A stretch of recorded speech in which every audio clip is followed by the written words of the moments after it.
नमस्कार, sunrise news देख रहे हैं आप। आपके साथ मैं हूं उज्जवल मिश्रा। उत्तर प्रदेश में चुनावों की बयार चल रही है। चुनावों के साथ साथ कई सारी चर्चाएं और चल रही हैं। सभी पार्टियां अपनी अपनी प्रत्याशियों को उतार रही हैं और उसी के साथ अपनी अपनी जीत का दावा कर रही हैं।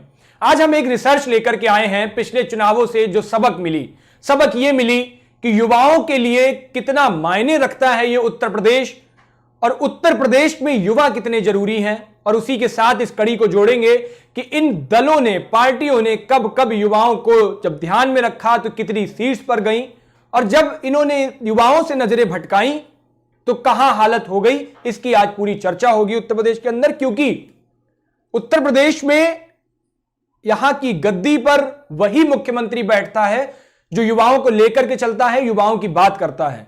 और इसीलिए हर पार्टी जब कभी भी मैदान में उतरती है तो अपना नारा बुलंद करती है कि जिस ओर जवानी चलती है उस ओर जमाना चलता है। और इसी को लेकर के पूरी थीम के साथ जब जब पार्टी सत्ता में आती है तो युवाओं का एक खास योगदान होता है, एक बहुत अहम योगदान होता है। इस बार के आपको पहले एक वोटर की संख्या बता दूं युवाओं में, फिर बात करेंगे कि युवा कितने जरूरी हैं उत्तर प्रदेश में, जो सरकार बनाते हैं और सरकार गिराते हैं। क्योंकि इनको फर्क नहीं पड़ता है कौन सी सरकार आ रही, कौन सी सरकार जा रही। इनको फर्क सिर्फ यह पड़ता है कि कौन इनके हक में बात कर रहा है और कौन इनके बारे में बात कर रहा है, इनके मुद्दों को सुन रहा है। 2017 की बात करें तो उत्तर प्रदेश के अंदर कुल वोटर 14 करोड़ 12 लाख थे। अब की जब चुनाव आयोग ने आंकड़ा दिया है तो उसके मुताबिक अब वोटर 15 करोड़ 2 लाख हो गए हैं। साफ तौर पर 1 करोड़ वोटर सीधे सीधे बढ़ा है, जिसमें 18 से 19 साल के अगर वोटर्स की बात करें तो 19.9 लाख वोटर हैं।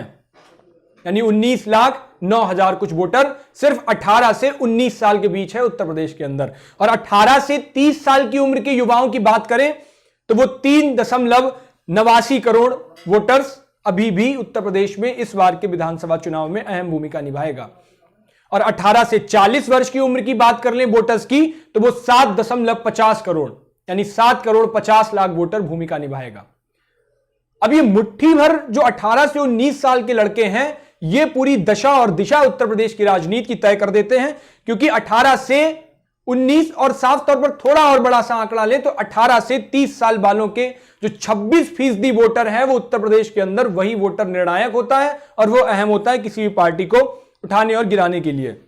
यह वोटर हमेशा डिसीजन के मूड में रहता है और इसको चटपट ये अपने फैसले दे देता है और सरकार बनती बिगड़ती इसी के मुताबिक है। अब उत्तर प्रदेश की जनाब ये बात मैं इतनी लंबी चौड़ी भूमिका बांधी, इतनी लंबी चौड़ी में बात कही, युवाओं को ध्यान में रखा, लेकिन आप कहेंगे कि इसका तर्क क्या है। तो इसका तर्क अगर आपको समझना हो तो बस 2 विधानसभा चुनाव के पीछे जाइए और 2007 का मायावती का कार्यकाल याद कीजिए, जब मायावती अपने चुनावों के लिए नारे लेकर के आई थी कि पंडित शंख बजाएगा हाथी बढ़ता जाएगा। और उसी वक्त एक नारा और दिया था उन्होंने, युवाओं निकलो ये वक्त तुम्हारा है। ये नारे ने मायावती को 2007 के विधानसभा चुनाव में 403 सीटों में से 206 सीटें उत्तर प्रदेश के अंदर दी थी। उत्तर प्रदेश के चुनावों में जो बहुमत का आंकड़ा होता है वो 203 नंबर जो है वो बहुत अहम रहता है। और उसी को लेकर के इस बार का पूरा चुनाव लड़ा जाएगा और जिसकी बहुमत हो जाएगी वो आ जाएगी। लेकिन मायावती की बात करें तो पूर्ण बहुमत से सरकार सिर्फ युवाओं के दम पे आई थी उस वक्त उनकी। और उस वक्त मायावती ने युवाओं के प्रति वो लगाव दिखाया, वो खास चीजें आई कि एकदम से हाथी को युवाओं ने भर भर के प्यार दिया, भर भर के दुलार दिया और मायावती इस उत्तर प्रदेश की गद्दी पर मुख्यमंत्री के तौर पर बैठी और वहां से चुनी गई। लेकिन जब मायावती ने अपना काम शुरू किया तो दिन के दिन निकलते गए, महीने बीतते गए, धीरे धीरे साल बीतते गए और पूरे 5 साल का कार्यकाल ऐसा निकल गया जब मायावती ने एक भी ढंग की योजना युवाओं के लिए लॉन्च नहीं की। युवाओं का मूड बदल गया। और उसके बाद का जब अगला चुनाव देखा तो मायावती के हाथ से सारी चीजें खिसक गई। और पिछले चुनाव की अगर बात कर लें 2017 की तो मात्र 19 सीटों पे सिमटा के बैठा दिया बहुजन समाज पार्टी को उत्तर प्रदेश के अंदर युवाओं ने। यानी 2007 से 2017 की बात करो तो कहां 206 सीटें मिली थी और 2017 में मात्र 19 सीटों में बहुजन समाज पार्टी सिमट करके रह गई। ये युवाओं की ताकत थी उत्तर प्रदेश के अंदर। ये बात बसपा की हो गई।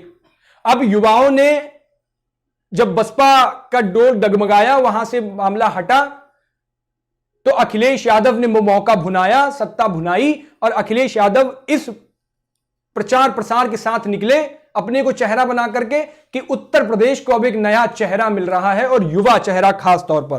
क्योंकि मुलायम सिंह यादव को खास तौर पर 2012 के चुनावों में वो गणित समझ में आ गई थी कि अब ये बूढ़ा चेहरा चलने वाला नहीं है उत्तर प्रदेश के अंदर। पीछे से सियासी उठापटक कर सकता है, सियासी समीकरण बांधने में भूमिका रहती है, लेकिन अब उत्तर प्रदेश को एक युवा चेहरा चाहिए।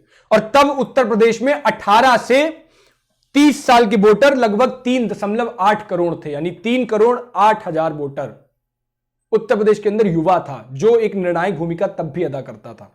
अखिलेश यादव खूब दमसम के साथ आए, समाजवादी पार्टी ने मैनिफेस्टो लॉन्च किया। अखिलेश यादव ने युवाओं के रोजगार के लिए बहुत सारे वादे किए अपने मैनिफेस्टो में, और कई सारी नौकरियों के लिए उन्होंने बात कही युवाओं को। और उसमें साफ तौर पर जब एक मैनिफेस्टो दिया था समाजवादी पार्टी ने, उसमें उन्होंने एक चीज लिख दी जिसमें पूरा युवा उनके साथ हो गया। उसमें यह था कि 10वीं के बच्चों को टैबलेट और 12वीं के बच्चों को लैपटॉप वितरण करेंगे, और ग्रेजुएशन वाली लड़कियों को फ्री में एजुकेशन देंगे। यानी 10वीं 12वीं और ग्रेजुएशन तक के युवाओं को साध लिया था, और यही वो युवा होता है 18 से 30 साल की उम्र वाला। उसके बाद फिर 12,000 रुपए का बेरोजगारी भत्ते की बात कही थी। युवाओं ने भर भर के एकदम प्यार दुलार दिया, और 2012 में जब चुनाव का रिजल्ट आया तो समाजवादी पार्टी के खाते में 224 सीटें चली गई। 224 एक बहुत बड़ा आंकड़ा होता है, 403 विधानसभाओं की चुनाव हो जहां जहां बात हो रही हो। अखिलेश यादव गद्दी पर बैठे पहले दिन से उन्होंने युवाओं के लिए काम शुरू किया। मुलायम सिंह यादव ने गद्दी अखिलेश यादव को सौंप दी। अब उत्तर प्रदेश को एक युवा सीएम मिल चुका था, और उसी वक्त उनके कार्यकर्ताओं ने एक गाना भी बना दिया था कि यूपी का सबसे युवा सीएम आ गया है।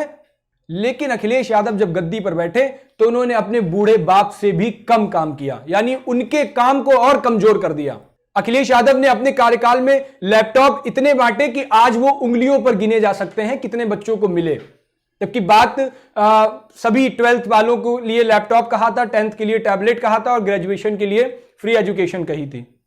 लेकिन कैसे बांटे उसका आंकड़ा अखिलेश यादव आज की तारीख में भी नहीं दे पा रहे हैं कि किन किन लोगों को मिले। बस मुट्ठी भर लोगों को दिला दिए, और वहां से सियासी समीकरण बिगड़ा। और वो युवाओं ने जब साथ छोड़ा, क्योंकि लोगों को लगा कि सबको टैबलेट और लैपटॉप मिलेंगे, लेकिन अखिलेश यादव ने शर्त रख दी सत्ता में आते ही कि वो सिर्फ टॉपर्स को दिए जाएंगे, और वहां से गणित बिगड़ा। और गणित बिगड़ने के बाद 2017 का जब चुनाव हुआ तो अखिलेश यादव को अपनी असली जो उनकी रणनीतियां थी, जो समीकरण थे, वो समझ में आने लगे। और जब खाका पूरा बाद में निकल करके आया तो सिर्फ और सिर्फ 2 लाख युवाओं को नौकरी दी गई, टॉपर्स को लैपटॉप दिए गए, टॉपर्स को ही टैबलेट मिले थे। वहां से युवाओं ने अखिलेश यादव को भी गद्दी से उतारने की कवायद शुरू कर दी थी। और उसके बाद 2017 का जब चुनाव हुआ तो समाजवादी पार्टी, जिसने 226 सीटें 2012 में जीती थी, 2017 में मात्र 47 सीटों पर अटक के रह गई। आंकड़ा देखिए युवाओं की हिम्मत का, यूनियन का, उनकी एकता का। 226 से 47 पे लाने का श्रेय इन युवाओं को जाता है। उसके बाद भारतीय जनता पार्टी ने भांप लिया कि अगर उत्तर प्रदेश की राजनीति में भूचाल लाना है, उत्तर प्रदेश की राजनीति की सत्ता हथियानी है, तो फिर युवाओं को साथ लेकर के चलना पड़ेगा। और बीजेपी ने जैसे ही भापा तो उसने चाहा कि अब सीधे यूथ को पूरी तरह से पकड़ो, और वहां पे यूथ को जोड़ने की कवायद शुरू की गई।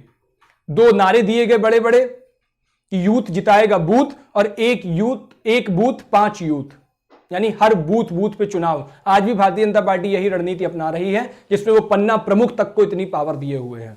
अब यूथ का दिल तो जीत लिया, लेकिन 2017 के ही चुनावों में एक और, जब भारतीय जनता पार्टी ने मैनिफेस्टो निकाला था, उस वक्त नरेंद्र मोदी ने खुद भी कहा था कि 2 करोड़ युवाओं को रोजगार दिए जाएंगे उत्तर प्रदेश के अंदर।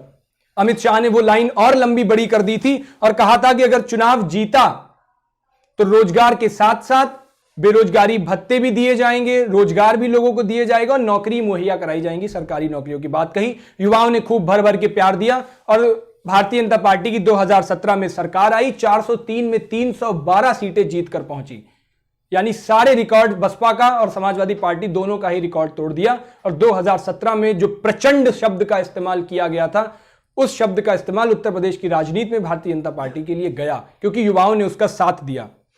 लेकिन जब रिजल्ट आ गया, योगी आदित्यनाथ मुख्यमंत्री की गद्दी पर बैठे, तो योगी आदित्यनाथ ने कहने भर का अपने को युवा रखा, बाकी काम तो एक लाचार बूढ़े से भी कमजोर कर दिए। जब नौकरियों की बात आई तो सरकार के पास कभी कोई आंकड़ा नहीं होता है। बेरोजगारी की बात आती है तो सरकार उसकी लिस्ट नहीं दे पाती है।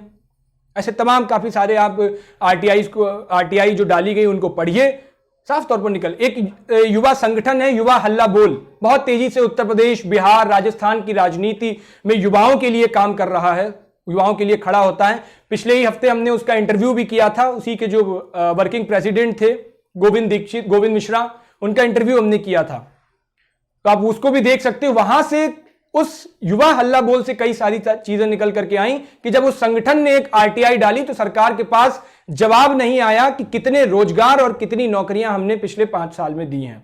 तो यहां से भी युवा गड़बड़ाने लगा और 4 जनवरी 2022 का वो दिन था, रात का वक्त हो रहा था, प्रयागराज जगह का नाम था।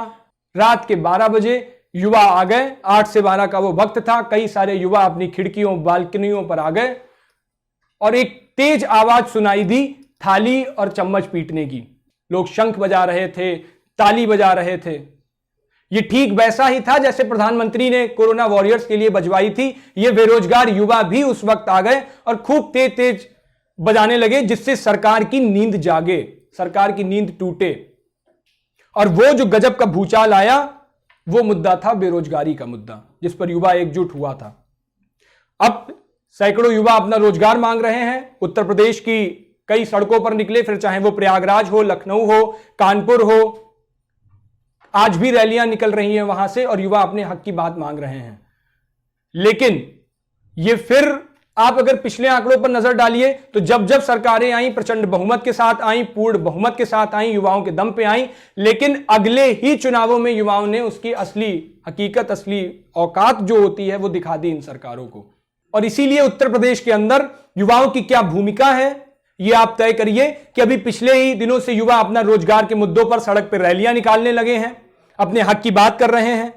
बार बार जो एग्जाम के पेपर्स लीक हो रहे हैं उन पर सवाल खड़ा कर रहे हैं कि सरकार की व्यवस्था क्या है। 4-5 महीनों से लगातार अपनी नौकरियों के लिए आवाज उठा रहे हैं। और भारतीय जनता पार्टी ऐसा नहीं कि अभी तक सत्ते में नहीं आई, वो ये चीज समझ गई है और पिछले नवंबर से ही भारतीय जनता पार्टी ने अपने कई युवा चेहरों को काम पर लगा दिया है कि वो युवा चेहरे उतरे और उसके लिए एक पूरी कमान संभालें। और वहां से चाहे फिर वो बबीता फोगाट हो, गौतम गंभीर हो, उसके साथ ही रवि किशन हो, कई सारे लोगों को उत्तर प्रदेश के अंदर काम पर लगा दिया। और ये सब रात दिन एक किए हुए हैं कि उत्तर प्रदेश में पार्टी को मजबूत किया जाए। अभी हाल ही में योगी आदित्यनाथ ने 1 करोड़ युवाओं को लैपटॉप, टैबलेट और स्मार्टफोन देने का वादा किया। लखनऊ के कान्हा स्टेडियम में 1 लाख लोगों को दिया भी वहां पर। और ये बिल्कुल अगर आप सोचो तो उसी तर्ज पर भारतीय जनता पार्टी जा रही है जिस वक्त 2017 में समाजवादी पार्टी जिस तर्ज पर थी कि उसने भी जैसे जैसे चुनाव नजदीक आए लैपटॉप देने की कवायद शुरू की, ठीक वैसे ही भारतीय जनता पार्टी कर रही है कि लोक लुभावने वादों में फंसाकर। और इस बार के मैनिफेस्टो देखिए युवाओं के लिए कितनी बात की गई है। कांग्रेस पार्टी कह रही है कि हम 20 लाख युवाओं को रोजगार देंगे, समाजवादी पार्टी कह रही है हम 10 लाख युवाओं को रोजगार देंगे, आम आदमी पार्टी कह रही है कि हम बेरोजगारी भत्ता देंगे। भारतीय जनता पार्टी हमेशा से चिल्लाती आ रही है कि हमने 1 करोड़ युवाओं को रोजगार दिया, लेकिन आंकड़े नहीं पेश कर पा रही है। तो युवाओं की अहमियत इन्हीं पार्टियों के मैनिफेस्टो से देख करके समझिए कि उत्तर प्रदेश के अंदर युवा कितना निर्णायक मूड में होता है। और इस बात को सिर्फ नारों के तौर पर मत याद कीजिए, इस बात को उत्तर प्रदेश ने हकीकत होते देखा है। उत्तर प्रदेश के रहनुमाओं ने इस बात को समझा है और उत्तर प्रदेश के सफेदपोश नेताओं ने अपने बाल ऐसे ही नहीं सफेद किए हैं और उन्होंने ये नारा बनाया कि जिस ओर जवानी चलती है उस ओर जमाना चलता है। ये हकीकत है उत्तर प्रदेश की। उत्तर प्रदेश में वही पार्टी की लहर चलती है। तो आज के हमारी इस रिपोर्ट में इतना ही था कि उत्तर प्रदेश में युवा किस तरह से निर्णायक मोड में आता है और जिस जिस पार्टी ने युवाओं को रुलाया है, उनके आंसू निकाले हैं, उन पर ध्यान नहीं दिया है, उस पार्टी को युवाओं ने चुटकी भर में सत्ता से बेदखल कर दिया। मायावती आज सपना देख रही हैं सत्ता में आने का और 2007 के बाद से उनका वो सपना आज तक सपना ही बना हुआ है। अखिलेश यादव की किस्मत चमकती है कि नहीं ये देखना होगा और उसी के साथ भारतीय जनता पार्टी फिर से दोबारा आ रही है, इस पर भी पूरी नजर रहेगी। लेकिन युवाओं के साथ अगर कोई छलावा करेगा तो वो युवा बिल्कुल नहीं बख्शेगा। ये उत्तर प्रदेश का इतिहास बार बार दिखाता है, बार बार दोहराता है। फिलहाल मुझे इजाजत दीजिए, अगली फिर किसी रिपोर्ट में मिलेंगे आपको। तब तक की खबरों के लिए देखते रहिए सनराइज न्यूज।